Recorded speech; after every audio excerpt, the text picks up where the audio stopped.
I feel like we've taken a minute to set up and stuff. Let's take a second just to like come into this moment, hey? Sounds good. Yeah. Just take a few breaths at your own pace. Feel into your body.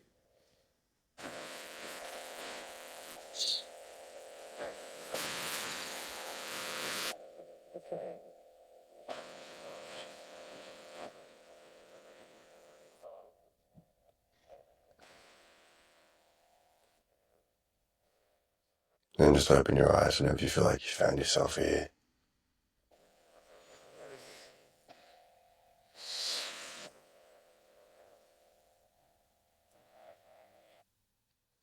Grounded. Josh. Thanks, brother. Good to see you. I think you should hear this.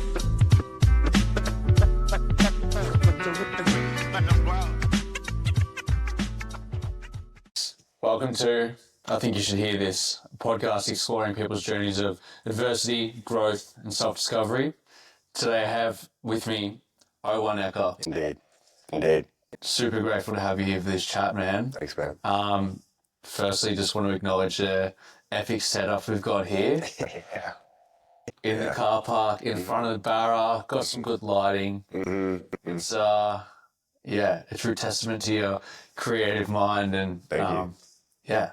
Thanks, Super man. appreciative for the whole setup. That's cool, man. We're in my garage right now, which I rent, so I don't have to park her on the street. And this is my 1982 Mitsubishi Scorpion. And it's the first car I ever owned and learned to drive in. And I've had to learn many things in it since then. The lessons have been great. And it's just a special thing for me because it's like, you know, you can't turn it off with a drone. It's run by cables and wires, and you really got to learn how to drive it. And it's not quick, but it makes an occasion out of something small. Like just the other day, I had my little cousins here, and they're like 9 and 10, and I pulled up in it. I took them around the block, and it was like talking about it all day. You know what I mean? And it's like free life, like free moments of joy and memory. Yeah. Yeah, stuff you don't take for granted. Yeah. Which, like, very much most moments of the day you would not even think twice about. Yeah. Yeah. Like a car ride, man. Like, Right. so cool. Totally. And it brings you into presence because you're like, what's that smell? Oh, shit, is that working? You know what I mean? 100%. Yeah. Yeah. What drew you to this car originally when you first got it? The way it looks, there's this beautiful back windscreen here and the lack of a B-pillar here. And I just was driving around and I had, you know, fuck all budget. And I was looking at all the things you look at when you look for your first car. And I saw this and I was like, there's no way that this is not going to be my first car. If it's available by the time I arrive, I'm going to fucking buy this car. Yeah, see. And I did, and I drove it home, and the next drive after I drove it home, it fell to pieces. So it's like, it got me home, and now it's like, now welcome to the problems. And perfect. I learnt so much. I had to change the engine. This is not even the original engine. Did it all in my front driveway. I've changed the fuel tank in and out. Like, I've just gutted the whole thing and figured it out. Yeah. Were you a car person before, or did you have to learn because that's the circumstances you were dealt? That one. Yeah. Yeah. Adapt and overcome. Yeah, dude, amazing. Because, like, I don't know how to do that. Luckily, I haven't had the problem. Yeah. Like, you know, I'm grateful for that, but also that means I haven't had the opportunity to learn the skill. So Totally. Yeah. Totally. And it's not like the people who actually know about cars, like, don't think I know anything about cars. It's hilarious when I talk to people who aren't in that world and they're like, oh, you can. I'm like, dude, I don't know. Yeah. You know what I mean?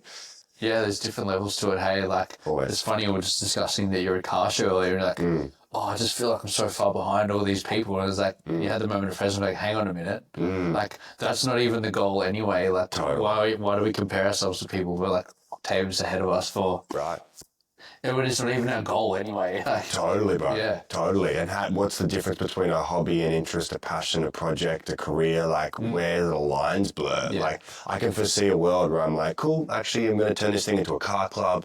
I love that. I love cars. I love groups and events. So, like, I'm going to do that. And then I'm going to this event with that hat on, and I'm like, oh, my car should be here at this thing, and where's my booth? And fuck, like that. And it's just like, I think we were talking earlier about like kind of type A personalities. It's like, when do you decide to put your chips in and invest? And when is it actually time to sit back? Yeah.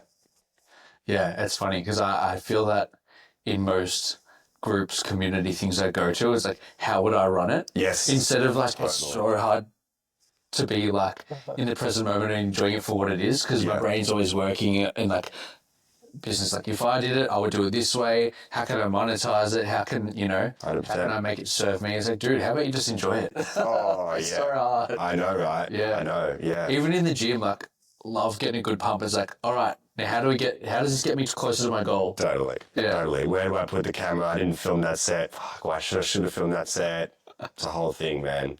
I had to actually remove fitness as one of my babies because I was giving people calisthenics plans and coaching them, and I was like, you know what? I was studying to be a PT. I was like, I actually need to stop that because it's this whole like another endeavor, another dream, another big goal that's just eating at my other endeavors. I'm literally studying that at the moment. Right. Yeah. Online, but So it's the same sort of thing. It's like, dude, when do I fit the time? Like, we was speaking about how busy we both are. I was like, I genuinely couldn't do it for a job or a career, like, because it wouldn't fit anywhere. No time to do it. But I was like, it's something I'm passionate about. yes. It is an online vehicle. But I was like, I don't even have time to do the online stuff, let alone in person. But Totally, man. yeah, what do we let go of to allow the other stuff to flourish? I'm still working that out. Yeah, man. Yeah, and what's the compass that you use? You know, is it based on interest or values or like? Because there's no doubt you could be a great personal trainer like that. You could do that. So it's like I'm the same. I'm like, oh, cool. The best version of me, I guess, enrolls into the thing, and now I'm paying $50 a week for a fucking course that I'm barely using. But, you know what I mean? Yeah. Yeah. So, yeah, it's a journey we're all on. Yeah. Yeah. Well, I guess let's get into like, you know, the start of your journey, who you are, and like, I guess I'd love to learn about life events that have evolved and like helped evolve you into who you are now. Like, you know a bit about your story. Listen to previous podcasts. You're on like the 3000 podcast. Correct. And like your dad was into music or is into music, he's a musician, and it's obviously an influence. How far back does that track for you into wanting to pursue it? Bro, the earliest memories, hey? Like the earliest memories, like I remember being, I couldn't tell you the number of the age, but I remember being aware of my surroundings and knowing that I wanted to pursue music. I have photos of me in my backyard with pots and pans and chopsticks. I've made a drum kit. And then I collected bits of drum kits from leftover drums that my drummers in my dad's bands didn't want. And I built my own haphazard drum kit and then spray painted it gold because I was like 10 and just terrible. And it sounded terrible, but I drummed for like maybe 15 years. Just like in my room, did a couple lessons, hated the lessons, refused to do them, and just kept kind of doing it in my room again and again. Yeah. Played in a few bands when I was in primary school as well. So yeah, it kind of goes way back, man. And then as soon as I found my way to a laptop, which for my age was kind of like, I was about maybe, 10. And I found YouTube. I was like, oh, there's this thing called rap and that's what I want to do. Yeah. You know, where's the Melbourne version of this? Oh, I couldn't find it. Yeah. You know? Yeah. For context, for the people watching, how old are you now? So like for 10 years old and you didn't see a Melbourne hip hop scene. Yeah. Like what years up? So I was born in 01, so 2001. So I am 23 years old now. Yeah. Yeah. So Melbourne scene, was that 2011? Yeah, from what I know, not too much going on. So here's the thing. There was actually heaps of dope shit going on, but a 10-year-old couldn't find it unless they were like dropped out by their parents on Chapel Street or something because it was in like the record stores. It was still in JB Hi-Fi. It was like in-person events. And it's funny, I had no idea about all of that until it was full circle and I was like a player in the arena. And then I looked back at the history and I was like, oh shit, it was all happening. But my YouTube search was getting 50 Cent, Eminem, like major label shit. Yeah, funny that. And there's not, like independent artists where like they couldn't make a way back then because there was no Instagram or anything for them to. Yeah.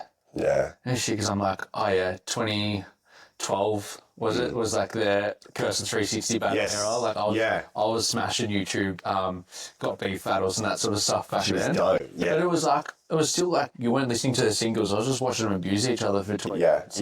Totally. You know, like I listened to Cursor, 360 was huge on the radio, but other than that, it was like just a bunch of dudes at a pub. Yeah. Talking shit about each other. Yeah. And I remember, I don't know how I found that battle, but everyone's seen that battle. I loved that battle. And I watched some of the American battles at the same time and stuff as well. but I didn't have a good, and I ended up, I can look back at my playlist and I had old kind of, like cool stuff that had seeped in through the cracks somewhere. But I was very much inspired by like 50 Cent. Get Rich or Die Trying dropped around when I was 10. Yeah. And I was like, this shit is just everything I want to be. You know what I mean? And I started like filming myself in my room, I doing anything. Yeah. Like I was reviewing clothes that I had. I was like filming myself writing raps, making stop motion videos. Just like something I knew that I needed to get out there. And I wanted to make a YouTube channel, but I was like really young, and I asked my parents, they were like, nah, you shouldn't do it. And I basically just like chickened out, and I was like, oh, fuck it, I won't do it. And then it took me until, boom, the rap shit comes around, and I'm 17 or whatever. Yeah. I was like, actually, I've always wanted to do this thing. Fuck what other people think. I'm just going to start doing whatever it is. And I'm going to be rap. What was the moment that made you go, nah, fuck it, I'm doing it? I had this mate who used to like, you know, the one mate in the friendship group who's always talking shit. He's like the loudest, like just the most abusive. And we'd always lay shit on each other. And we'd also always freestyle on the back porches of like my mates' houses and just like smoke spliffs and stuff. And this one day he was like, again, the dude was always going to give you shit. And I'd laid this freestyle, and I was maybe 16, 17. So I was kind of coming into who I thought I wanted to become as a human. Yeah. And he was like, you know what? Like, that was actually fresh, bro. Like, you could actually like rap. And I was like, cool, that's all I need. And I literally from there, I was like, I wrote a rap the next week, dropped it 2 weeks later with Sonder on the beat, filmed it with that dude on the street, and dropped it. And it was a one take. And it was like me, put it up like on a grind beat. And just from there, it was like, let's go. True. How'd you link up with Sonder on the beat? Because I know he's did stuff with Snowy. But yeah. How's that link up? High school, bro. True. So he's from Melbourne? Yeah. We're from the same area. We went to like very similar schools. We're the same age, same friendship group. So like that was like he was growing up alongside us, and I knew he made beats. So I was like, cool, hit him up, let's roll.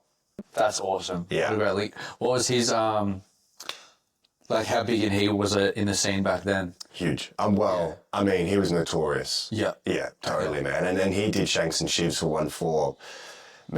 Probably 2 years after that or something. Yeah. And I was doing music business management at the time. Yeah. The course. And so I stepped in to manage him. And just like me and Sonder, we have this awesome history that goes back. And I didn't end up managing him because, again, one of those things that was like, I could do this, therefore I should do this, therefore I will. Yeah. Maybe I shouldn't do this, you know what I mean? Yeah. But yeah, he was notorious back then, bro. I went by many names, but Sonder on the beat was it was a great producer. He still is a great producer. Yeah. I know like a lot of your stuff's now like Grief Gang, Checkmate. Do you ever like keep in contact though with Sonder, or like send beats back and forth, or does he send beats to you, or do you ask for them? Occasionally, every now and then. I've seen him at a few link-ups. A producer called Businessman used to do these link-ups for producers, which was super dope. Grief used to go to those, and it was just like putting producers onto each other and like showcasing beats, which is like we need more of in the Melbourne community. I used to see Sonder there, and I'd see Sonder around, but honestly, I haven't seen him in ages, bro. It's just like one of those things, paths just kind of go separate ways. Yeah. But if Sonder's listening, you can always send me a beat, bro. Let's do it. Yeah. I love that. That's so good. I'd love to touch on the 1-4 part, because you said you had a link up with them. It's crazy to see their like meteoric rise of that 2018 period. Right. Insane. And to almost have like the, I don't want to compare it, but like similar sort of NWA when they first came out, like written off. Same narrative arc, yeah. Yeah, exactly. It's like, that was nuts. What was it like being someone who's, maybe a degree removed from like right where they were then, and like your experience of that? Man, I mean, I obviously can't speak for their experience, and I make very different music, but I remember like, I think the meatiest part of that is that we're all kind of a couple of degrees of separation away from who we want to be. Like, for better or worse. Like today, I was at that Motor X event, and I look across, and across the banister between me and this drift banister is Adrian Portelli, London's billionaire. Yeah. And he's next to a dude called Troy Candy, and I'm good mates with his videographer. And I'm like, cool, there's 3 degrees of separation between me. It doesn't take much. And it's just like, I don't need to or want to be either of those men, but it's like, it's the most exciting part about that is how does it make you feel, and what does it inspire in you, So with the 1-4 thing, it brought out when Sonder was working with them, and he asked me to manage them because he kind of didn't have any contracts in place and stuff, and how he was managing 1-4.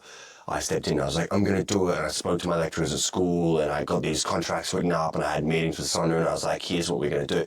And most I learned about that was just that, like, I'm someone who wants to take shots, and I'm not someone who wants to be a manager. I actually want to be an artist. Yeah. And the shoes I was trying to step into, they weren't going to fit me for very long. Yeah. So it was intoxicating and awesome to think that I'm maybe capable of playing something with a group of people who are playing in a larger arena. But I also realized that it wasn't the right jersey for me to be wearing. Takes a huge amount of humility to be able to go, I could achieve, like, go to take that just to feed the ego of, like, being like a big shot manager, I guess. But to go, no, that's not my values. That's not what I actually want. To take the step back and, you know, keep pursuing the actual dream, like the actual values is awesome. Thanks, but does that, like, to be able to see, like, oh, if these dudes from, like, you know, low socioeconomic area, with all the criminal stuff and all this stuff associated with what 1-4 is or was, you go, well, if they can make it, does that inspire you to go, well, shit, obviously it's achievable. Like, this is, it can work. It's been done. Like, yes. Yeah.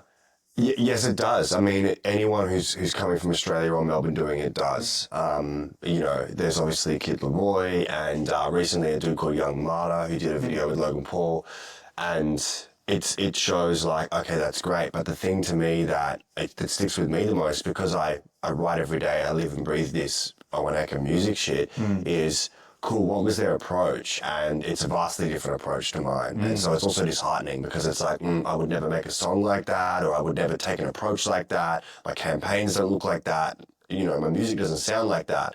So it's also this thing of, like, cool, is there going to be space in, you know, the arena of New York or America for someone like Ekka? Does that brand make sense to them, you know? So, yeah, it brings hope and it brings questions, and it fires me the fuck up, bro. Yeah, I'd love to speak on that more, because that was, like, as I'm getting ready for this, thinking, like, all right, your sound is not the same as theirs. I don't think you can make a pop type of sound. Like, you know, the Kid Leroy, like, his trajectory has been huge, but his sound has also changed so much from, like, Blessings when he first noticed to Justin Bieber collabs and that sort of thing. Totally. And, like, even, like, My City with 1-4 is not a Shanks and Shiv song. Like, No. It got them huge, but I feel like that is very not I know what Ekka type of arc to follow. So I feel like there's if I was pulling you in with an American scene of artists, it would be like Alchemist Beats, and anyone that collabs with, like, Action Bronson style, New York. you know, like Killer Mike, and LP and that sort of thing. Like those, like that would be your American fan base, which there's massive space for it. It's not like they're not huge, but they definitely make a living and make hella money from it. Yeah, man. And they're respected. Yeah, and they're like, they don't change. I haven't heard them change their style to suit what beats are popular with the radio. They just keep doing their lane, which is fucking dope. Totally. Like, I'd love to hear your thoughts on it. Like, what's your how do you plan to get into that scene? Yeah, man. I mean, that's the arena that we play in. It's like there's so much there. So first of all, the question is, to me, what's realer? Like, as it needs to be what the realest thing for me is. And so navigating the landscape as an 18-year-old laundry bar, did lots of laundry bar sets. You know, I'm on the bill with a bunch of different kind of promoters and different artists. And sometimes it's really in my kind of niche, and then sometimes it expands out to artists that are much bigger now, like Young Marta, for example. Yeah. And I will look at different people's performances, you know, the different archetypes. The OG who's been doing it for 100 years that has nothing but respect. The new kid who's been doing it for 5 minutes who has nothing but money. All these different archetypes, right? And I would ask myself, like, what's realer? Is it the old school OG that's up there, that's saluted into the room and bowed out, but I know he's working in construction and he's not making any more money than the person next to him, and he has to sacrifice 8 hours a day of his life for 5 days a week to somebody else's business, and then sometimes he gets to walk into the room and do his thing? Or is the more real thing to be like, well, I live and breathe my music, but in order to do that, I make music for the market, and so the market decides what music I make, not me. a commercial approach. It's like, I don't know, one dude gets to wake up and do music the whole time, one dude doesn't. But I can't deny, dude, that I'm the other dude. Like I'm the dude who's like, I can't warp or bend this thing. It means too much to me. Yeah. If you had to sit both of them down in silence, meditate for an hour and go, who's happier or who's more content with their career? Who do you reckon's going to come out on top? Right. It's probably the OG. Yeah, well, for me, like, we are different people. Like, for me, that just like, I don't have to work. I got hella money. I get girls. I'd be like, I can live with myself. Totally. Selling out for my values. Yeah. Totally. Yeah. And then it's also like, there's also this thing, and I don't know if you're similar, but I'm such an overthinker as well. It's also like, why so serious? Like this, we're talking about music and art, the undefinable, the unboundless, uncategorized. Like, fair enough. Like, people want to get lit. People are going to need music to get lit to. That's never going to change. You know, sex, money, women explosions. Like, it's in the movies, it's in the music, it's going to be in pop culture forever. So I'm not trying to fight the system.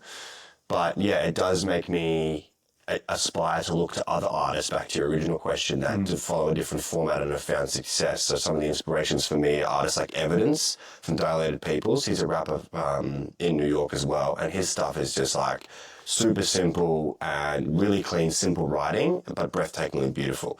Another massive inspiration for me is Rock Marciano. So like I listen to him 24/7 and he's been in New York doing it differently for a long time and hasn't changed sound and stayed uncompromised. Dude, an artist called Mark Homme started off as a videographer for Griselda, and then they found an old tape of his that showed that he was rapping, and they're like, dude, you're really good. And he's like, fuck it, all right. So he masked up. Yeah, right. And now he lives on a farm. He raps about living on a farm. He gives half his money or an amount of money to a school that he's building in Haiti. Like, and he drops his vinyls on his website first before streaming for hundreds or thousands of dollars, lets them sell out, waits a while, and then goes streaming. Like, the whole game. It's like there's so many people you can look at that are changing it and making the narrative their own, which is inspiring to me. But it requires just as much, if not more, hard work and thought about your brand and who you are and how you're perceived, which is a whole different dragon. Yeah. And making it financially viable to live off. Like, I loved Nipsey Hussle back in the day. Do you remember his Proud to Pay mixtape? So he put out a mixtape in, I reckon, that 2012, 13 era, 2014.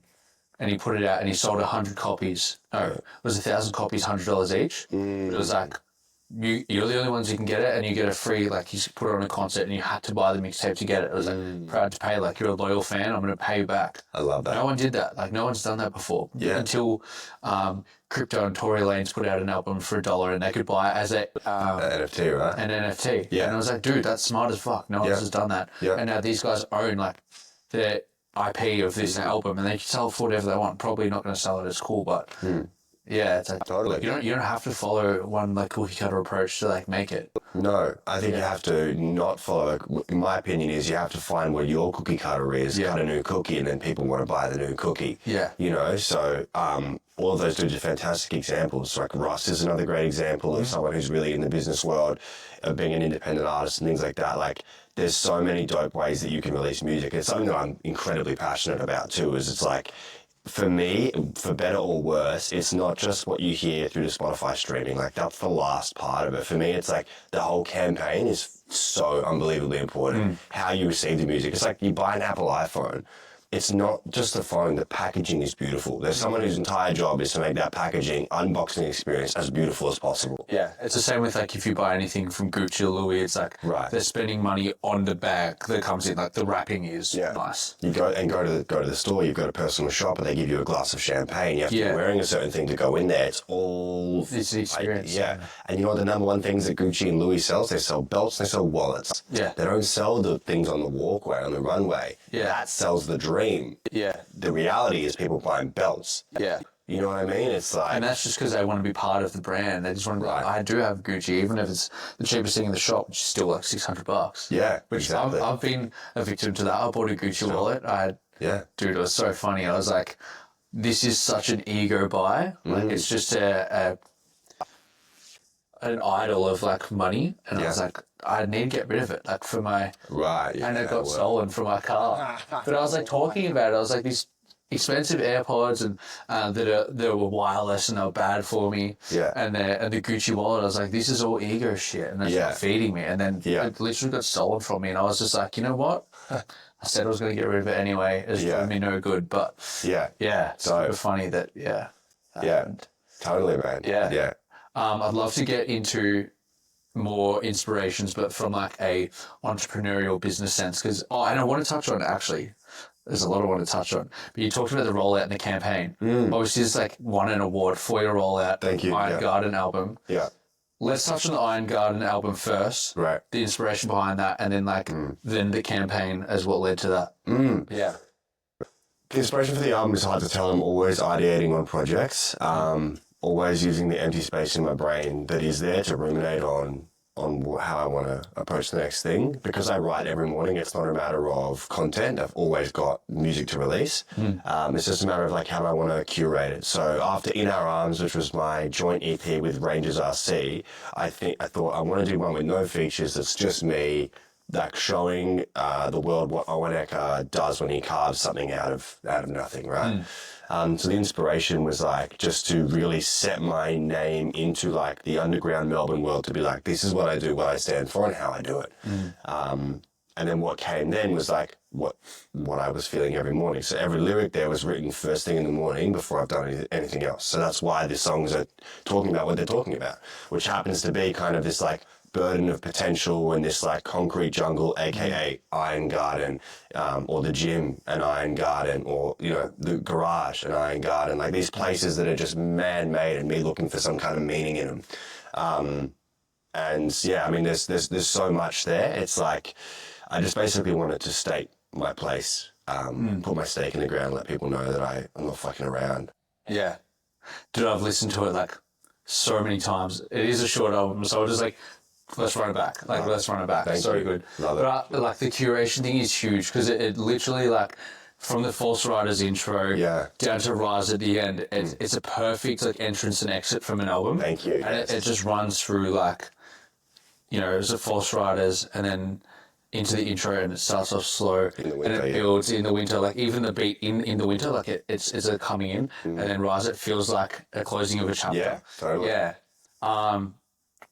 Like the amount of thought even to just where the songs are queued up. Insane. Like, what is it like having a mind that busy that's like, I need to have every single detail perfect down to like what number this track is? It puts knots into my muscles. It goes from the mental to the physical immediately. It burns my bones.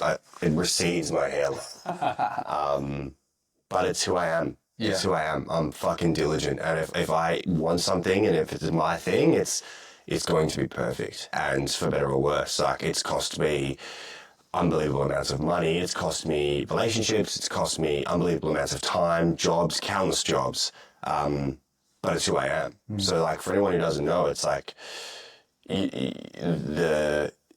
every part of that album was done with unbelievable rigor. So the listening party. The first 25 people who bought the vinyl were invited by letter to this listening party, which was held in this dome in the city. And I knew I wanted this dome because of the way it looked and the concrete and everything. So I went there I was working at Mitre 10, went there on my lunch break, drove there with this extension cord and a UE boom speaker, and I started playing the music, realized the reverb was going to be completely unusable. How am I going to have a listening party in a place that goes, bah, bah? Yeah. It's impossible. So I needed to solve for this problem. So then I got my vinyl set up to a record player, set up to a Bluetooth receiver, set up to a silent disco setup. I was like, cool, people are going to put headphones on. That's going to happen.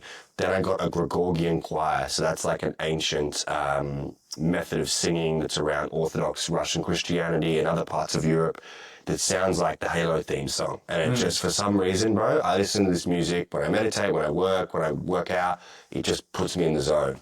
So I brought in like the only choir we got in Melbourne and had them open the space while these people walked into this room they'd never seen before, then had them put their headphones on and read the lyric booklet the entire way through for the whole album, and then ushered them out. And that was a listening party. Yeah. You know what I mean? It's like, there's no part of this that isn't labored over. And that's got its own to-do lists in the middle of a 9-to-5 workday. That's got its own rumination and ideation.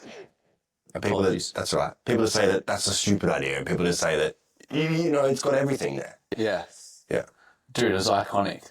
Thanks, man. It's great. I unfortunately couldn't make that at the time, but I made the album release party. Yeah. Even that was a sick setup, you know, like in Northcote, like close to home. High Street is an iconic Melbourne scene. Right like, on top of the hill. Yeah. yeah, dude, yeah, mad place.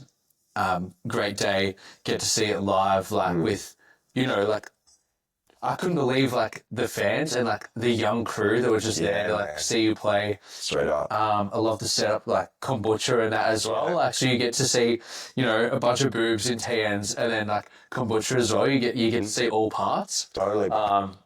Yeah. And you know what people said to me that day? Those young kids, they came up to me and they said, "Hey, I just stopped drinking," or "Hey, I just did my first 25 push-ups." Yeah. So fuck, man. Like, fuck. You know, like to make, and they haven't even met me. They've just heard my music. Yeah. So it's like, and I'm not making, for those who don't listen to me, I'm not making music that's like, hey, yo, get up out of it. I'm just telling my story. Yeah. And they're getting that from it, which means that there's a clear signal communication that's coming through about who I am to who they are. That they feel like they have a chance to say a sentence to me, and their sentence is, I stopped drinking. So yeah, just makes me really proud. Yeah. Yeah, it's very cool. Let's talk about the rollout then. With all of that, how do you... I don't know, like I didn't even know that like $80 did that sort of stuff. Yeah, sure. And then so how does that process go? Obviously that's not on the front of your mind to win anything for it. Like you would do that if there was no awards, no money, no nothing. Of course, yeah. But yeah, what is it like even being nominated? What's the process like for choosing what clips go where? What video do you choose to shoot? And let's talk about the Rise film clip as well. Cool. Because yeah, for those who don't know, like check it out. But yeah, to go to the effort of like scaling the Alex building, like scouting out to know what times to go, all that sort of stuff is like an insane amount of thought, preparation. You know, like a proper like Ocean's 11 bank heist, basically, for a music video that like nothing could come for it. Could get 100 views. Like who knows? Obviously, that's not the case. Yeah, sure. But it's a risk we take, right? Just fast. Yeah. Always, bro. Yeah. I love this question. There's so much for me there. So quickly on the Rise music video. Rise was the lead single off the album. Actually, let me just talk about the structure of it. So it took all of these thoughts and ideas, me wanting to be something more than I'd ever been. How am I going to stake my name? Is anyone going to listen? All the thoughts and stories that we keep with ourselves. Me sitting down with my laptop and planning out 3 to 4 months in advance from the Spotify release date back to today. And if you do that with anything you're interested in, you find a release day or a day that something has to be done, and you work back, you realize the time disappears quite quickly. So suddenly I had a to-do list for this week, and that became, you know, okay, cool, I'm going to get the masters done, then I'm going to get this done, and then just one by one you move forward. And so many firsts. First time, obviously, climbing the Nilex sign, but also my first time releasing under my own label. First time releasing vinyls and having to organize the budget for that. First time having a down payment. First time doing an entire merch run of custom-made garments. First time screen printing on X and Y. But like lots of things. So I had to include trial periods and all of these dates. But once it was in my calendar, I could have a bird's eye perspective of what was going on, and I had then the trust and the faith to keep going. So when shit fucked up or people didn't view the stuff that I was doing in the beginning or whatever, I was like, no, I know what I'm going to be doing is undeniable. That's what it had to be. It had to be undeniable. So that if no one looks now, okay, they look in 5 years, it's still undeniable. You know what I mean? If there's an award to be won, I will win it. That is what will happen. The fact that I didn't win a Music Victoria Award is because they didn't see me. That's what I believe. You know what I mean? So if I can make stuff that's completely undeniable, I will almost kill myself in the process, but it will stand the fucking test of time through all weather. So that was the process I went through in doing everything that I did. And while I was driving to and from construction sites and work, I was working in like events and construction. I would always go up and down Hoddle Street. And so as I'm ruminating in the morning, after my morning riding, in my alone time in the car, before I hit the fucking work site, I'm seeing this Nilex sign. And on the way back home, I'm coming down that hill from St Kilda towards Northside. And I'm seeing it nice and proud there right before the river as I come down that hill and peak out traffic. And I'm thinking, well, the engine's overheating. And I got my foot on the brake and the clutch and the gear at the same time. I'm thinking, that's what it needs to feel like, this album. It needs to be kind of proud and overlooking and profound and iconic. I was like, I saw the graph up there and I was like, cool, it's possible to get up there. Yeah. I'm going to get up there. Someone can do it. Saw some of the names up there, so I asked those people. They're like, it was forever ago. I tried everything. I looked at the YouTube videos. This is all hypothetical. I looked at the YouTube videos. There's an old YouTube video from a Melbourne rapper who went up there ages ago as well. I can't remember his name, but that was dope. And I think Paul Kelly went up there as well. Yeah. He could have got a helicopter up there. Yeah, well, that was all. That would have been super legit. Yeah. And then I went and did a recon and got kicked out by security, chased out. And I'm just lucky enough that like I had mates beside me that believed in me and like wanted to help me. And so we got this unspoken agreement that like we always do the risk for each other's videos, whatever it may be, you know. And yeah, man, I scouted out that NILEX sign, and then we pulled it off. And I had a drone, walkie-talkies, scouters, the person videoing with me, myself. Prepped everything the night before, went back the next morning, ready to go, 6 a.m. I knew it was the only time the seconds were going to be there, and everything had been reboarded up.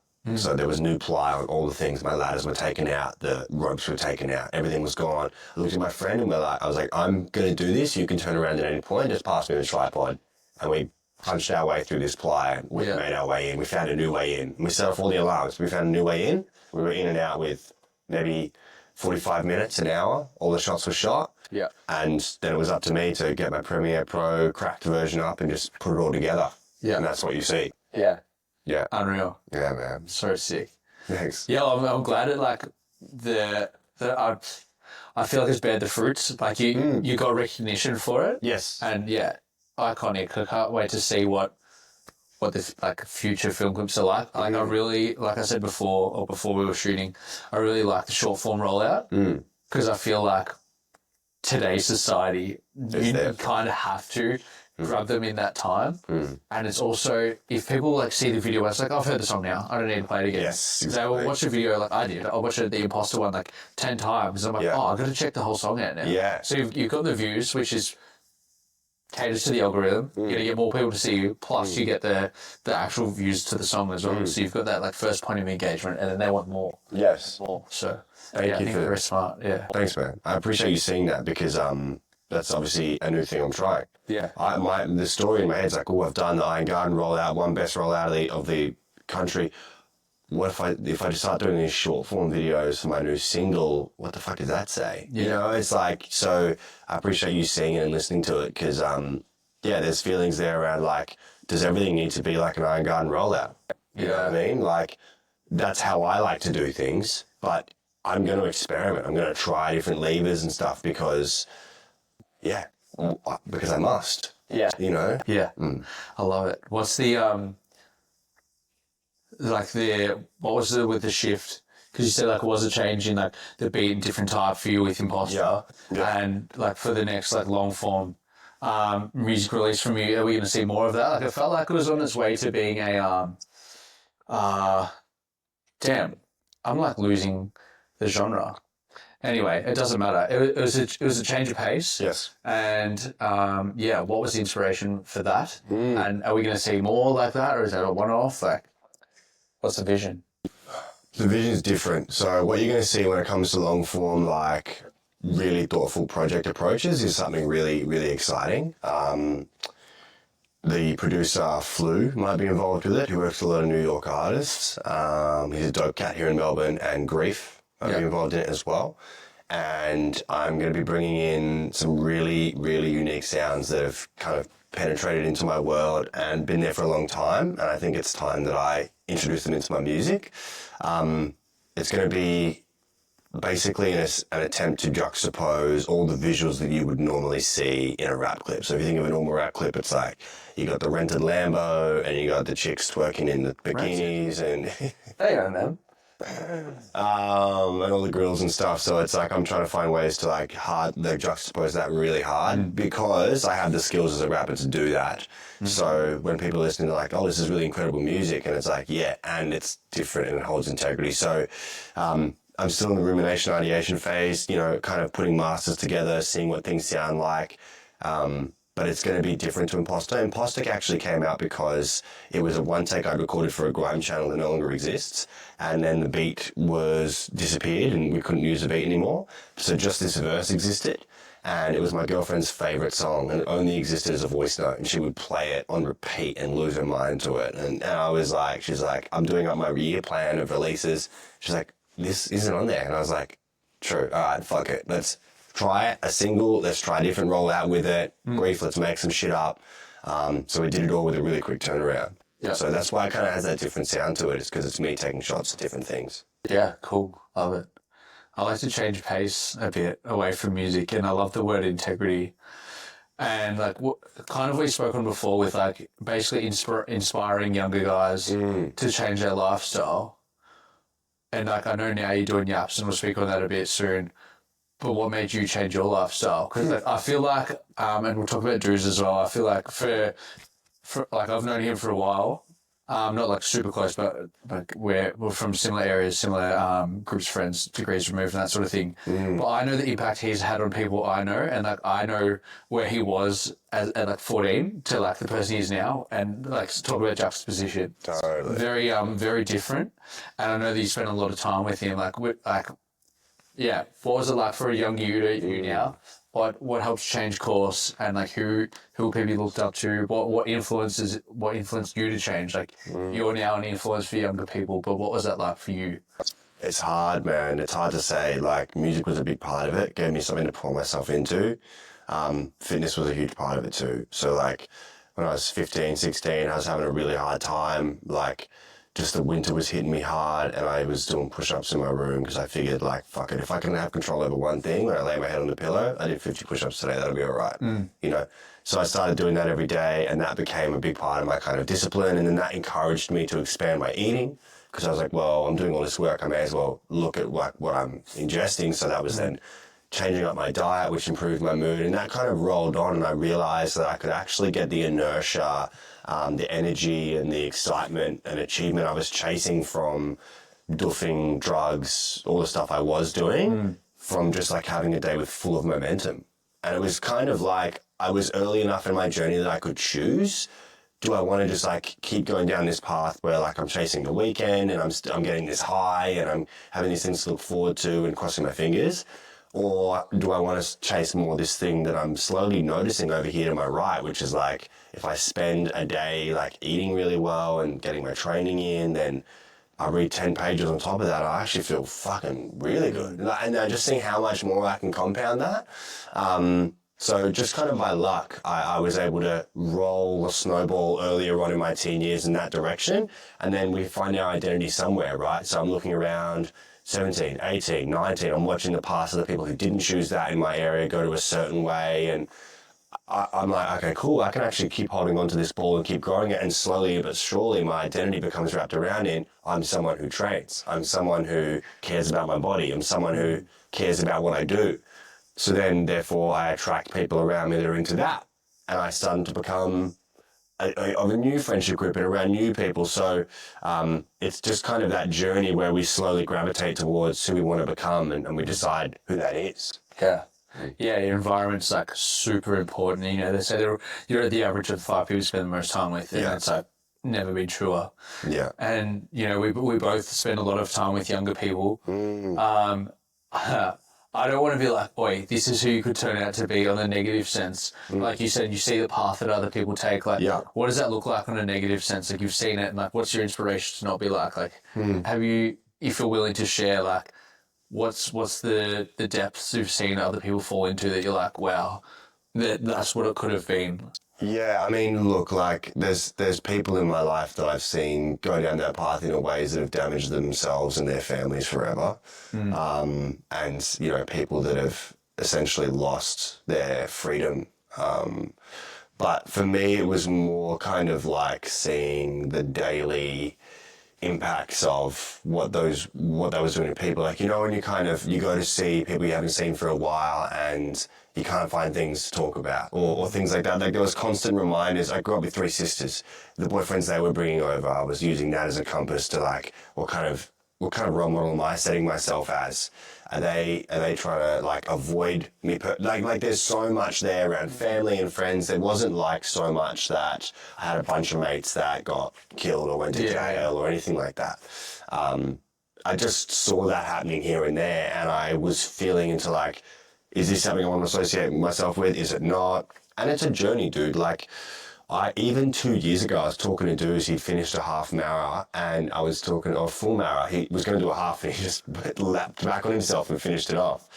And he called me and he's like, I'm about to finish a full marathon. I'm in Melbourne. And I parked my car. It turns out, he was right next to me as he was calling me. I just finished running with him. And we sit down for lunch. And this is a couple of years ago, and I was saying to him, yeah, man, like I'm with it. I understand the perspective of this snowball I was referring to that's like positive and like all the positive impacts that can have. But I'm also aware that like a lot of the world just celebrates like sex, money, violence, drugs. Like that's always going to be what it's going to be, especially in pop culture. And pop culture trickles its way down to public environments like the club. So it's like, well, you know, I was saying to him, like when I'm in the club, I was still going out. Back then I was like, you know, I'm seeing the dude who's got the biggest chain, who's got the biggest booth. He's the one who's going home with the girls. And if we're in a social environment and he's physically massive with a whole unit of boys and heaps of gold on him and he interrupts me, he has the power over me in that environment. That makes him the winner. He can choose to say something terrible or something fantastic, but you can't tell me that that person does not have leverage over me. Yeah. So sitting here with dude, I'm like, so tell me why I shouldn't just become that person and just trust I got a good heart. Just fuck it. Just like do the stuff that like I feel like part of me wants to do that gonna make me feel like a mad cunt, gonna make me feel like I'm some version of Spanian and just like super staunch, super feared. Why don't I just do that? Fuck it. I know I'm a good guy. And we were having this debate, and as we have it, like the Hells Angels rip through St Kilda and they stop the whole street. Yeah. And everyone stops and turns and they're tearing and they're coming like 40 deep down Ackland. And it was such a pivotal moment because we literally all, even me and Dude's conversation, had to stop by the roar of their engines and we just stop and turn for them to pass. And I was like, that's exactly what I mean. We're two good blokes having a great conversation. We shut the fuck up because they have to come through. Do they not win in that environment? And it's been the learning of the past year or so working with young people that I've actually started to integrate and learn those lessons where I'm like, fuck, what's the quality of the relationships of the people that they're with? What's their actual quality of life? What's their understanding of self? What's their, you know, how accurate are the things they're attaining to what they really want? You know, like all of these kind of questions that help paint a picture of like why it's better for me personally to chase what I can see as integrity, undeniably, as opposed to like a really shiny front face. You know. Yeah, I feel like if you separated those 40 blokes and got them one-on-one, a lot of them are probably good dudes, but it's safety in numbers. Yeah, man, totally. And you do feel bigger when you're part of that community, or you get a fat gold chain and girls and that sort of thing, but like get them by themselves and see what they're like. Yeah, and fuck, who knows? Like that's the other thing working with young boys is you see them coming from all different sides of the world. Like I went to Kempsey recently, which is in New South Wales, and I did a workshop there on mental health. Yeah. And these boys just fucking broke my heart because we worked so hard at the start of the day to like build rapport, get them to understand we're not their teachers and shit like that. And we bring them into the room that we'd set up and we were talking. I was just like, point to the person who's got funny haircut, whatever, you know? And within a few minutes, they just understood that I was someone that was there to talk to them about real shit that was going on, that I was leaving at the end of the day, and that I actually gave a fuck. Yeah. And they're like, they just tried to put their hand up and they went, yeah, cool. I was dropped in Kempsey when I was young and my mum just left me here and she gave up on me. I was crawling around the street. Someone found me. I've been here for 9 years, never left. Like, blah, blah, blah. Like the next kid. But like, I've been in 43 foster homes and it just goes on and it just breaks your heart and you're like, oh, fuck, you know? And they're like, they'll tell you straight to their face, like, no one leaves Kempsey. I don't think I'm going to leave Kempsey. I don't think I'll get a job here either. So what is Kempsey for those who don't know? Kempsey is just it's an area in New South Wales that I happen to do a workshop. Oh, that's just a suburb, not a boys' home or anything like that? Yeah, it's just a suburb. I was at the local high school in Kempsey. True. But it's just an example of like when you talk to young people and like really sets you apart, you understand like, yeah, fuck, no shit. Like, because you're watching behaviour. And again, we're talking about working with young people now, but, you know, for example, boys punching on in a classroom, like that morning they were like punching on, tackling each other. And you're like, oh shit, these boys are going to be a pain in the ass. Like this is fucked. Yeah. And then you go into who they are as humans and you're like, oh, actually, you're so scared. Yeah. You know, you want to be somebody so fucking badly. And like, another example, I did a workshop with a dude from the inner city, with school from the inner city, and one of the boys was a real troublemaker in that classroom setting, and troublemaker for us during the day. He was like resistant to the work that we were doing. He was trying to disrupt boys who were going through stuff. Anyway, he ran into me in the city the other day, and he goes, oh Ekka, what's up, bro? Blah, blah, blah. And we were chatting, And he's telling me, I'm remembering who he is, and he's telling me, hey man, I've been really thinking about what you were saying, and I've got this friend here, and he turns to his friend, and we're in Melbourne Central, and his friend's just fucking tagging up Sephora, the middle of Sephora, like, this cunt is just, he's like looking for it, he's looking back at me, smiling, going like, yeah, cunt, passing his bag, throwing back the metal detector, just like setting it off, just straight up trying to piss cunts off. And his friend, who I did the workshop with, looks at me and he goes, who I thought was a troublemaker, looks at me and he goes, man, I've been trying to talk to him about this stuff that we've been talking about at that workshop and I don't know how, and like, what do I tell him? Yeah. Like, fuck, you know? Even the kids you feel like you're not getting through to you will come up to you. Yeah. And like, shit, man. Dude, it's huge, hey? Yeah. Yeah, and because those kids don't want to like seem vulnerable by like giving you the props either, they'll just like silently take it. Yeah. Is that with Man Cave that you're doing that? Yes, I did with Man Cave. So how did you get involved with Man Cave originally? So Esky has worked there for a while. Okay. And I was working construction, might attend, just whatever the fuck. And he called me and he was like, they've got an opening, you should really apply. And I was like, had the story of, oh, no. Like, they don't want to meet me. Like, He's like, no, dude, trust me. It's everything you need it to be. And I went to the hiring application and it was really hard. It was like 100 people, group interview, down to 20, you know, down to like 5. And I got that intake and it was great.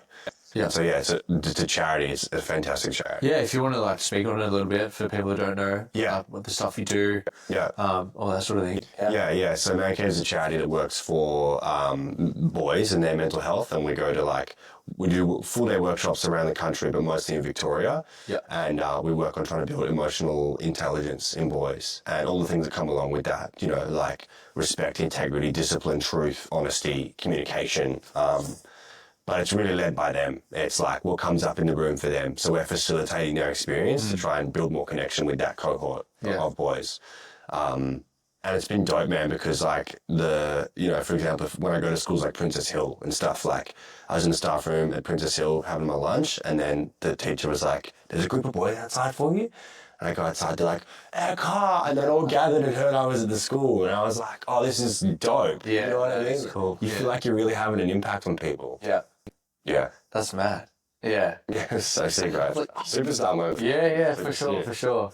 I love that. I had a similar moment when I first come back to Melbourne from Darwin. Yeah. And I went to the first footy training with my juniors. Yeah. They're like, oh, they hugged me. Yeah. And they were like, same sort of thing, like troublemakers. And I was like, literally hugged me. And I was like, 16-year-old boys, they're not hugging. They're just like they really care. But yeah, that was sick. Fucking oath, man. Yeah, that's cool. Beautiful. So you're not like, from the last podcast I listened to you on the last time I spoke, you're working like 3 jobs. So is it now just like Man Cave or? Yeah, bro, it was Man Cave and I was doing fitness. I was doing personal training. Yeah. And that's one of the things, the babies that I've sadly had to kill to be like, I actually need to focus on music and on Man Cave because using your skills as a facilitator, as I'm sure you know in like the men's work world and the meditation world, it's a super valuable skill. Yeah. And to become a better facilitator, I become a better me. I just literally go into the child me, the teenage me, figure out what's there, move through it, and then work how you move energy through a room. And that's exactly what I'm doing when I'm performing.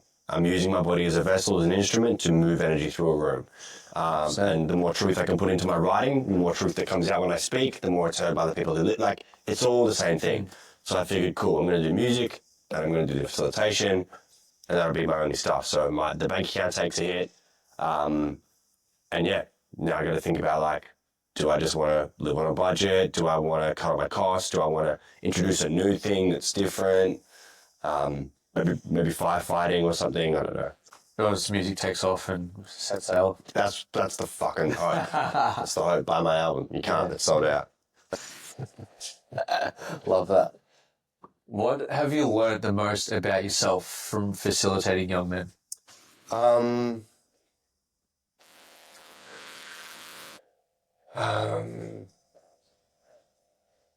That everyone wants to be seen, no matter who they are, and they're either acting on it or they're not. Yeah. And it's brought more clarity and peace to my life. Like, road rage. Someone cuts in front of you.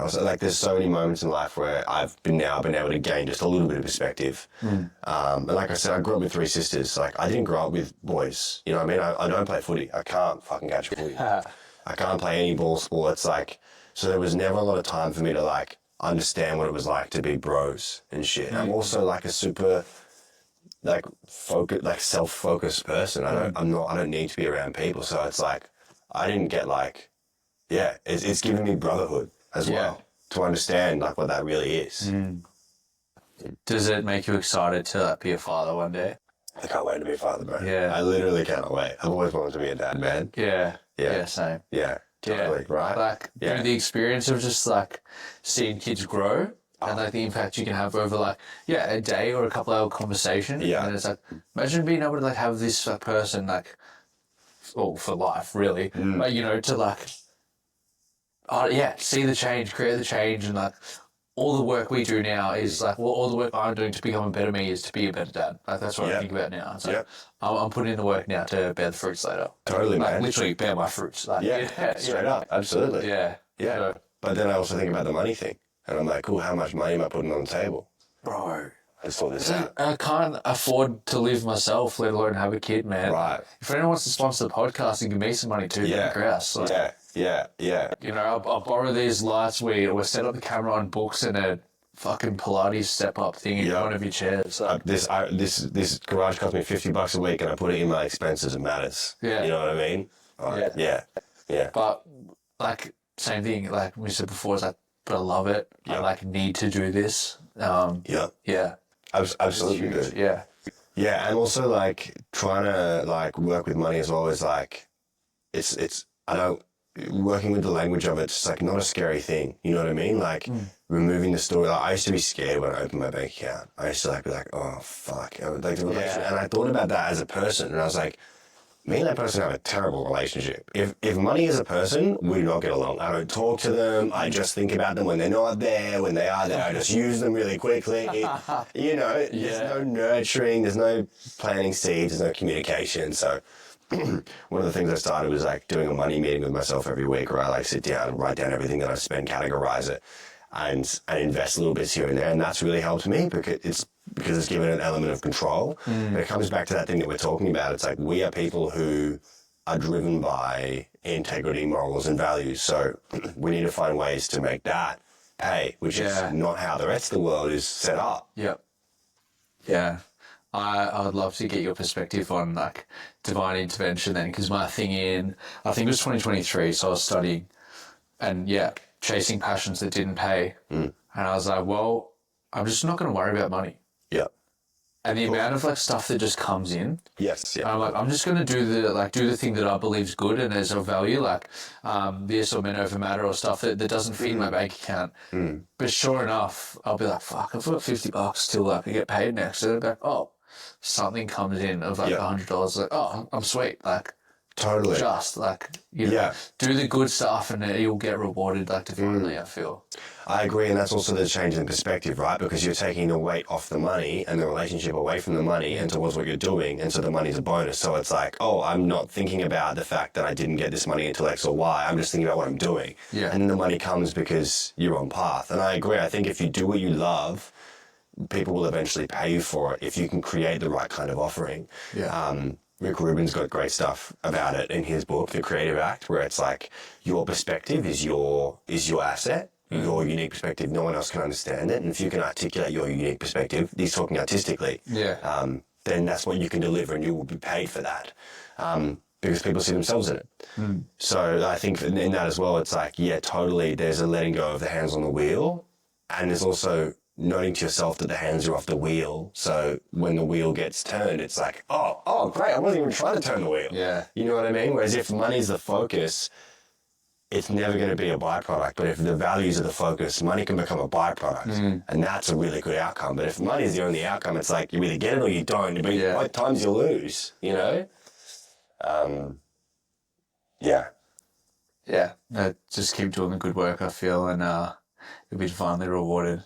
And I'd love to keep going on from what you were talking about before of like you didn't play footy, didn't play sports, and now you're finding community and like working with young men and it inspires you. And I'd love to talk about like the Yups community now, like your mentoring.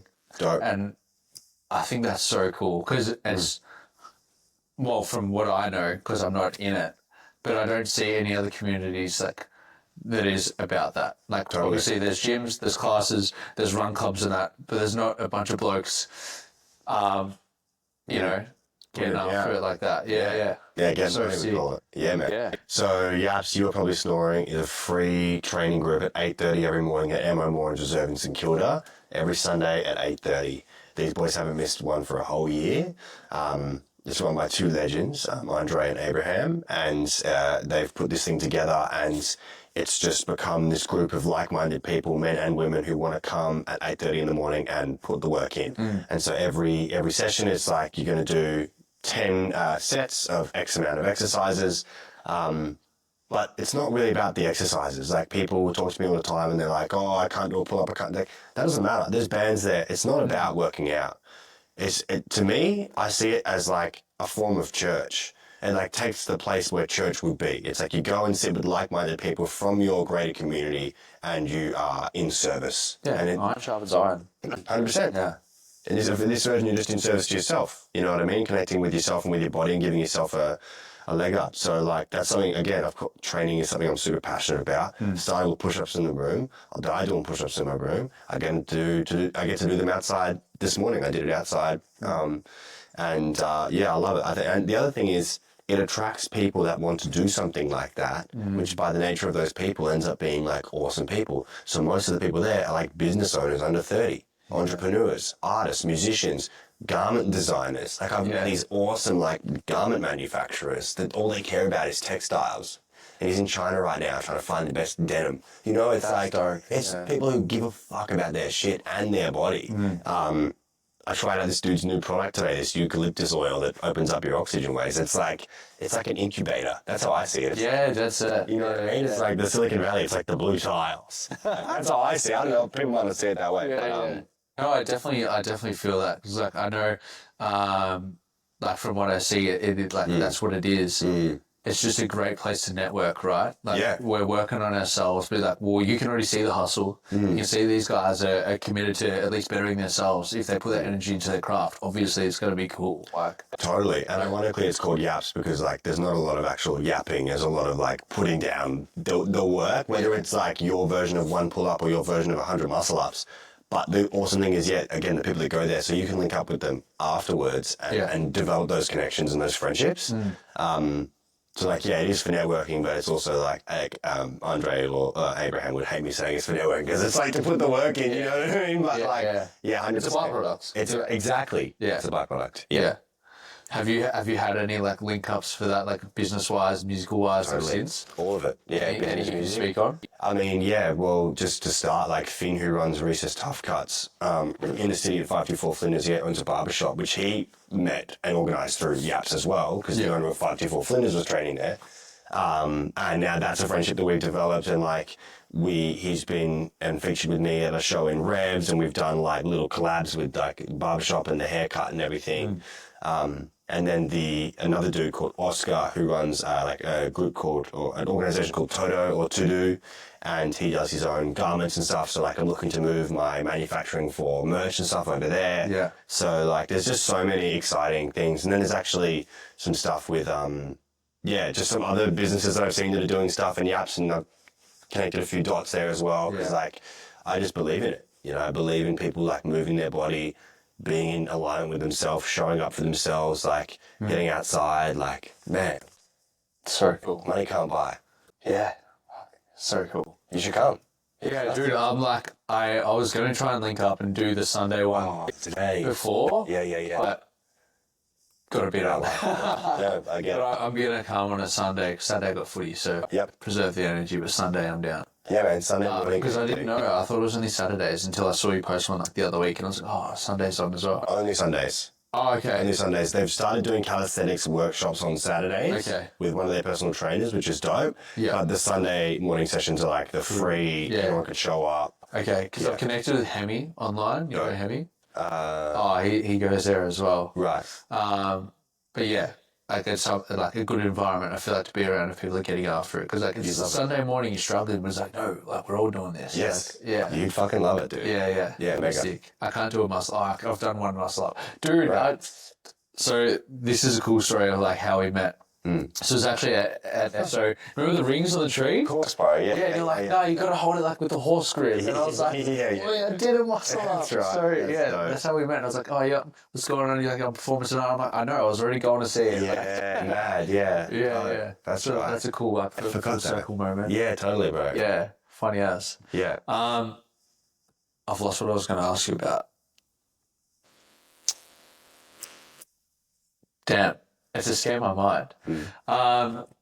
It was... Aesthetics, jobs, training, discipline, integrity. Yeah, I don't know, man. I've lost it. Yeah, cool. I don't know. When's the next album going to be out then? Or have you got a name? I've got a couple names. One's inspired by vehicles and human beings, and it was a quote from the Rick Rubin book, The Creative Act. Yeah. I can't drop it yet, though. Yeah, no, I'm really excited about it. Yeah. And then there's another name which I can drop, which is going to be the second half of Iron Garden, and that's going to come in the second half of the year, and that's going to be called Heart of Gold. So, Love it. yeah, Iron Garden, Heart of Gold. Gold is a softer metal than iron is. It's going to be like the underbelly of Iron Garden. Iron Garden talks a lot about the burden of potential and who I want to be and the struggles and this, literally everything we're talking about right now. Yeah. Like the finance and like how the fuck am I going to fund this? Is it worth it? And then the Heart of Gold thing, I've been working with Eric Spice, who's a fantastic producer. I've been working with my dad on double bass, like finding really kind of soulful connections with human beings and making like dope music. Would you do a, is it Neil Diamond, Heart of Gold sample? Has he got a song called Heart of Gold? Some called, Cool. Keep searching for Heart of Gold. Yeah, dope. That'd be a dope sample. Yeah, there you go. There you go. Yeah, that would be cool. Yeah. So there's that. There's lots happening at Owen Ekka. The best way to like be a part of that is to join the broadcast channel, Shoot to Kill, and or the emails. So if I have your email, I'm going to make sure that you're getting my music first. You're getting access to all the merchandise first. All the merch that I do is like cut and sewn. So except for the t-shirts of the last release, everything is handmade and designed deliberately. So like nothing you ever get of mine is going to be something you could buy off a shelf anywhere else. Yeah. Yeah. What's the inspiration for like the individuality and the scarcity of it all, and like it's no one's done this. Like what's the inspiration behind that? Is it just because no one's done it? Like why? Even the screen printing it yourself, like that. Yeah. The amount of craftsmanship that goes into everything you do is like Totally. undeniable. It's crazy. Because it matters so unbelievably much to me. Like, I would rather, like, there is nothing that matters more to me than delivering my art out into the world. So I want to do that with as much integrity as possible. If there's a way for me to do that with more blood, sweat, and tears, I will take that option, like screen printing it myself. For better or for worse, it's just who I am. And I think the music deserves that. You know, it's poured itself out of me. It's like, it's not me, like, as Ethan that needs this to happen. It's like something is bulging out of me and I need to do everything I can to deliver it out into this world the best way possible. Yeah. Because if there's a baby that needs to leave me, it's like I can just like let it fall on the floor and it will just die there, and that's terrible. Or I can like give it everything that it possibly needs so that when it lands it can run on its own 2 feet and go away, and we can have conversations like this. And X award can come, or X kid can come up to me and talk about not drinking, or I can do this show, or I can give away this item, or whatever it is. It's like for that to happen, which is magic, it needs to have the most thoughtful input into it possible. And it's a no-brainer for me because I want to be as connected to my art as possible because I care. So then it's like I create an undeniable product with undeniable backing. It's like you just can't deny it, which means that when I sit across from someone who is taking a different approach to me, I can hold my chest as high as it possibly goes and go, I've done this. I'm here for it and I'll fucking die for it. And you may not say the same. And if like, you know what I mean? So it's like, Definitely so. let's go. Yeah. That's why I fucking salute everyone that I see. That's why I wear a fucking military beret. It's like I do this shit every single day. I believe in it. I'm fucking diligent. And that's what you're going to get when you get something from it. You for better or worse. Yeah, that fired me up. I want to run through a brick. That's what I mean. Let's go. Let's go. You know what I mean? Yeah. So, and like, I love it when you're talking about like how passionate you are. And I love that like that was what set up your album in the False Horizons intro. It's like, unless it comes out of your heart like a rocket, Right. don't do it. Right. Like 110% balls to the wall, or like, what are you bothering for? Yeah. Like, Literally. Yeah. Right? Yeah, it's a poem by Charles Bukowski called So You Want to Be a Writer. yeah. And it's fantastic. It's, yeah. Even, dude, even that, I'm like, yeah. Even at the album listening party and you're playing the keys, like, it's like you're Yeah. doing it. You're not just going and pressing play. You're like, no, I'm going to play it. Like, Yeah. this is my shit. I'm doing it for you. I played that piano on the intro. That's me. You know what I mean? You could have easily just gone, boom, I'm just going to, like, play the intro, rap my bit. It's like, no, I'm doing it. Like, this is mine. Yeah. Bro, at the Revolver, at the debut kind of show, the big show, Iron Garden at Revolver, I had that choir, Guarani, the Gregorian choir, come up, and they were old men who could barely get up the stairs, bro. It was a logistical issue for me to figure out how to get them up into revs. And now they're in this Revolver environment, and these dudes are like ancient Christian dudes, and they're like, what the frick's going on? Yeah. So I had to get them then up on boxes above the crowd. So I had Revolver set up with 8 elderly men uplit from the ground up in the middle of the band room singing their ancient choir song. And that's how I opened it up. And then I put my voice on the mic and I said, you're about to hear a song as old as time. And this is a song that would have been heard by people before weddings, before wars, before funerals.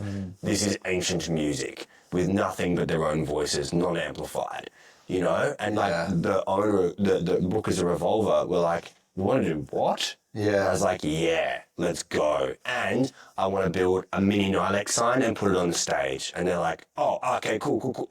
And so, like, there's so much things that I wish that I was able to do that I wasn't able to do. Yeah. But yeah, man, it's like even then it creates a great relationship between me and a venue like Revolver. It's like I might not be able to have the connections that I wish I had now, but then when I do, they'll see me for who I am. Yeah. And I'll have undeniable evidence of here's what I can do. That's what escaped me before. I wanted to touch on the Revs gig. Yeah. Because that place is iconic. I've literally got a tattoo to my arm. Really? Yeah. Wow. Like, oh. If you can see.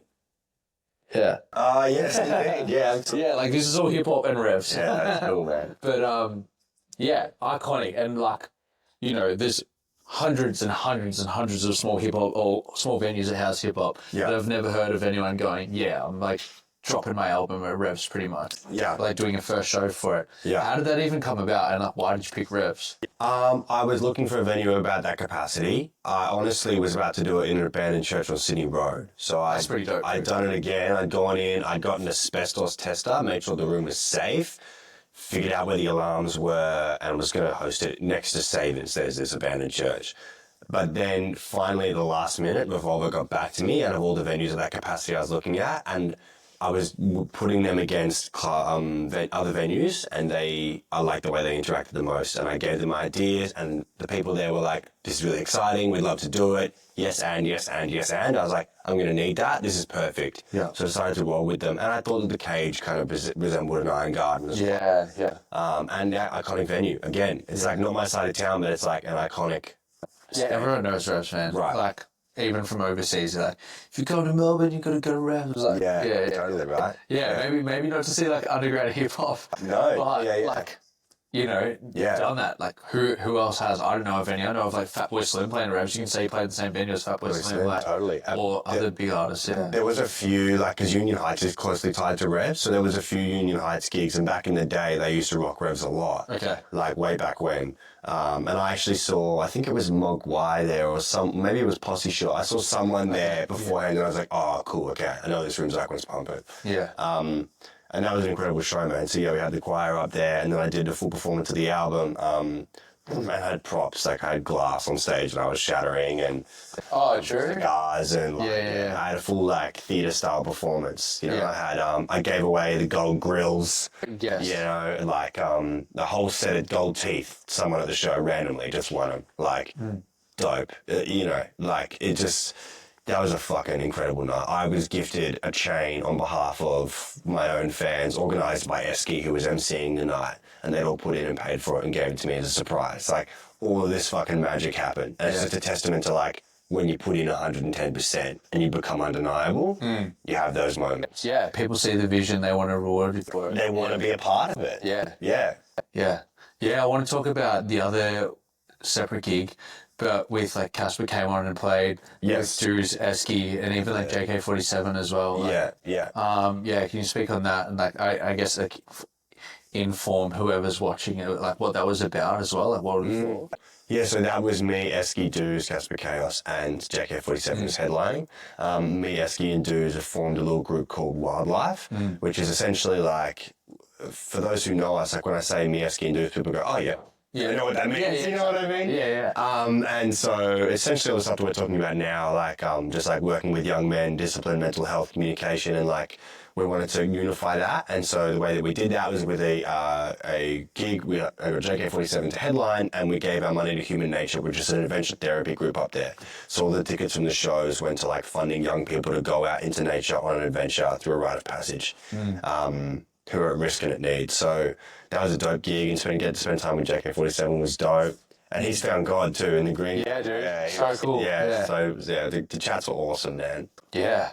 I would love to have a chat with him about that. Yeah, you would go. You could go with him. Yeah, like even around the vote the other year, and like his stance on that was very interesting. Totally. Yeah, like I don't want to speak on it because I don't want to get political or anything, but yeah, super interesting to see like someone from Triple J, which is a very. I feel like the path of that, like that conversation, would be very different. Yeah, so it's cool to see someone like have a voice and totally give that, like his perspective.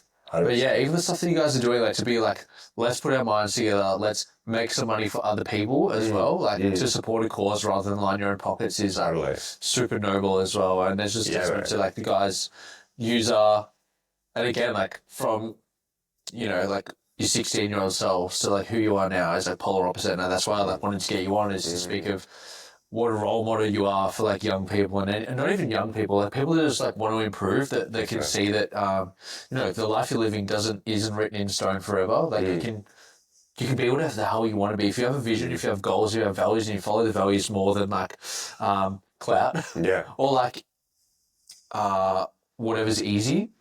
And like ask your soul what you really want, and like whatever path you're on right now, is that going to feed my soul forever, or is that just like going to slowly wither away and like fucking burn you up from the inside? Really, who you want to be? Yeah, because like we all want to be someone, but like, do we want to be someone that's like seen by a lot of people for good or bad, or is like, do we want to be someone who's like the God inside of us? Like, because we want to like. That's what it is. A celebrity is like a demigod created by power, fame, lust, pride, all that bullshit. But like, look at how many of them end up in asylums, depressed, dead, suicide, drug addicted. It's like, find the God within. Don't find the God from a crowd. Totally, yeah. Absolutely. Seek within, and just asking yourself like, what would the highest version of me do right now? Yeah. And get as close to that. And that might not be what you can do at that point in time, and that's okay. But like, just figure out what that is, try and figure out your compass, what your body wants to move toward, and you'll find deeper truth, more integrity. With more integrity comes a more grounded place, which you can't be shaken. Yeah. The roots, they got to reach to hell for the branches to reach to heaven. Like there's so many ancient motifs around why it's important to have your sturdiness and your strength, especially as a man. Like becoming a pillar of integrity means that other people can look to you and you can inspire others and move them forwards, instead of being an excuse or a moment in time why they can do whatever they want to do or get to escape from the world. It's like some people got to show up and do the fucking work. And it's like, who are they going to look to when the rain starts pouring? Yeah. You want to be that guy? Cool. Yeah. Find your why. Who's going to run to you when shit hits the fan? Like, all well and good looking up to a rapper or like, some celebrity or whatever. But then like when there's a war, are they going to run to you then? Like, are they still going to want to follow you? Yeah. Like, no, like you want to be a man with like a strong man with values and integrity, that when shit goes sideways or there's not money around, then who are they? When there's not a crowd around, Yeah, that's really interesting. And know how to hold a baby and play a girl's hair and like, paint your nails and like do whatever it is, its range. Like the range of a man shows the ability in which he's able to move around and not lose his base. Like, I want to be able to like play with like a little baby that I have one day and totally disassemble a firearm, reassemble it, and hunt for a deer, and also mourn the fact that I've killed an animal to feed myself. Like all of the fucking range of it. Like you have to be able to be a strong, balanced person in general. You got to be able to dance between masculine and feminine. Yeah, I feel like I've done this before. Like play Barbie dolls with a girl or like draw with it and then go kick a footy with a bloke or like do push-ups, go to the gym and then you have to be able to go think, oh, I'm not doing that. It's like, Cool. So what man are you then? Yeah, Like, exactly. what are you scared of? Yeah. I'd love to talk a little bit about your process because you've talked about like waking up in the morning and writing. Yeah. And like integrity is clearly a strong value of yours, because you mentioned a lot of times. What else helps you keep your integrity? So there's there's the morning, I'm getting up and doing that. There's the push-ups. Is there anything else you use daily, weekly? You do the money check-in. Yeah. Yeah. Yeah, man. So at the moment I'm doing, I'll stick with the stuff that I do all the time. So every morning I write. That's a non-negotiable for me. Every week I make sure that I'm doing some kind of training. It brings me back into my body, gives me something that I have control over. It front loads progress because you get a pump. It reminds me that I'm in control of my body and capable of change. And then a sauna is another one. I've actually got to go in a minute because I've got a booking in a sauna. Dope. And that's, for me, that's a wonderful place to find stillness because there's the resistance of the heat. And through time, it forces you to focus on breath. The stiller you are, the better. The more connected to breath you are, the better. And then I can find myself in a real meditative and reflective state. And then when I leave, all the pressures that we've been talking about that surmount up about all the things that I want to achieve, I can, therefore I must. Someone just took a shit. Yeah. All that builds up, but then when I get out of the sauna, I really loosen up. So sauna is one that I really recommend. Outdoor training with other people, so like run clubs, something like yaps, some kind of community or group of people where you can share ideas. Maybe it's even if it's a book club, like places where you can allow your ideas to live out in the world and then see if they're good or bad and come back to you. Yeah, it's like you don't have to do it forever. Do it one time. Totally. Try it. Yeah. Totally. And then from then it's just like just taking intentional time to ask yourself scary questions, whether that's in meditation or when you're driving or Run with no music. Yeah, with no music. It's like there's taking the time just to be alone and go like, what do I really not want to do today? You know, like what's the least likely thing that would get done today that I know I should do? Like, So yeah, and then within that you can break that down to lots of little habits. So like there's all the reading and the not drinking and not smoking and like a whole bunch of list of things that work for some and don't work for others. At the moment I'm doing 75 hard, so I'm doing like the whole shebang. Yeah. Dude, again, another testament to your integrity is, if you want to get in contact with him or keep up with him, you've got to be in the broadcast channel, which again is like the scarcity thing that, and I don't know if you've listened to like, was it the 48 Laws of Power? Yep. And it's like, make yourself hard to access. People will want you more. Yeah. And you're like, this is why I failed. And you just go, I did it, killing it. Like, a lot of people just go, they just won't talk about it for a few days. Oh, but day 30, it's like, where have you been the other 30 days, right? Yeah, man. But you're like, no, I failed. I'm going to fucking start again, do it properly. Yep. Yeah. Yep. I was like, fuck yeah, that's real. Thanks, man. Yeah. Day 9. Yeah. Day 9. Yeah, Yeah. right now. How many day ones have you had? 3. Yeah. See? Like, other people just like, either pack it in or they just like won't tell anyone. Totally. Just go on. Yeah. Totally. And people say to me, oh, you're a disciplined dude. Why are you doing a program like 75 hard? And I'm like, cool, I've failed 3 times. Yeah. Should be easy for me. You know what I mean? It's like there's always a level up, and like I love it. It puts me at my engine's running hot. And I love it. You know what I mean? You want something done, give it to a busy person. It's like I've still got a checklist of 5 other things I got to do today. Awesome. Make it 6. Dude, preach it. Yeah. Totally. Yeah. Yeah, it's like, oh, I've got this time, I can squeeze it in. Other people are like, find a reason to not do it. It's like, I'll make it happen. Yeah. And it's the people that make it happen that can make all the change. Like, you are so much closer to what you want to achieve than you have any idea of. You're one awkward phone call away to that person that you met that you should be doing a meeting with. You're one coffee chat away, one email intro away, one book away, one page away, one post away from the thing that you want. And you just got to do that again and again until it happens to you. And then before you know it, people are going to ask you for advice, ask you how you did it or what you're doing. Like, this shit is waiting for us to grab it. We are our only barriers to entry. It's only us. You can look at every success story there's ever been, and we're all works in progress too. So yeah, it's just, it's been an honor to like share my art with the world and to have people like you hear it and listen to it. And even your level of understanding of who I am is a reminder to me to keep going, because I post in that broadcast channel, people can't reply. So I don't know who's there. You know what I mean? And who's watching, who's listening. So like to hear you say that and all the stuff you've said about the music and the parts of the journey that you've even been there physically for is fucking super exciting to me, bro, because I have a lot of respect for you. And to have someone like you is just another reminder to me that like, keep going, keep pushing. Yeah, it's all worth it. And like you said, you don't know who's watching, but there's people watching. Even if it's one person, like one kid at a gig that goes, "I'll stop drinking." You just changed a life, like potentially. Oh, no, you literally did. But Yeah. you know, how many of their friends do they reach out to, and it grows. Totally. I have one last question, because you're talking to the people, and I hope they're listening. How do you deal with rejection? Because you might need to ask a few times, you get knocked back. But if you give up, then you're done.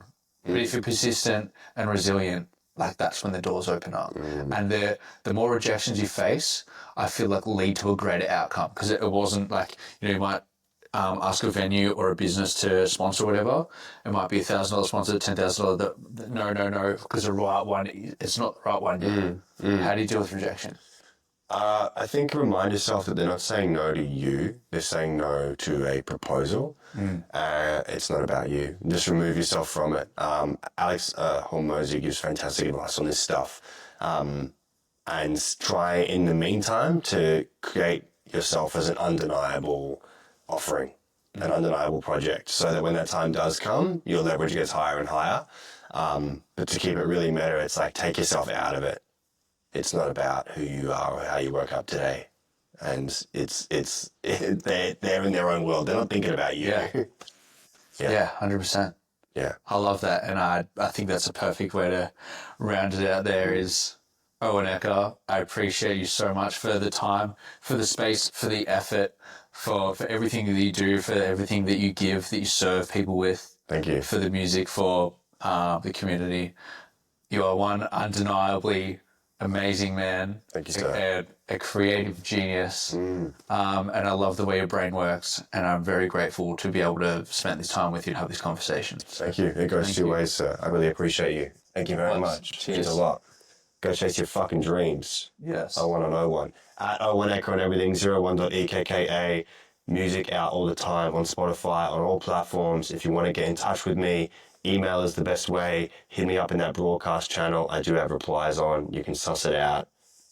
That's what it is. Yeah, I'll drop some links. Yeah, I can let them know. Yeah. Appreciate it. Be on the lookout for the album. It'll come. Yeah. Tomorrow. Heart of Gold. Yeah. I'll be waiting for that sample. Oh, yeah. Oh, it's mega. It's mega. I've got my own dad playing double bass on it. It's beautiful. Yeah. If you ever see this thing rolling around too, there's only one of them in the country. If you ever see one of these rolling around, it's me. So what's up? Dope. I think you did need to hear this. Thank you. Beautiful.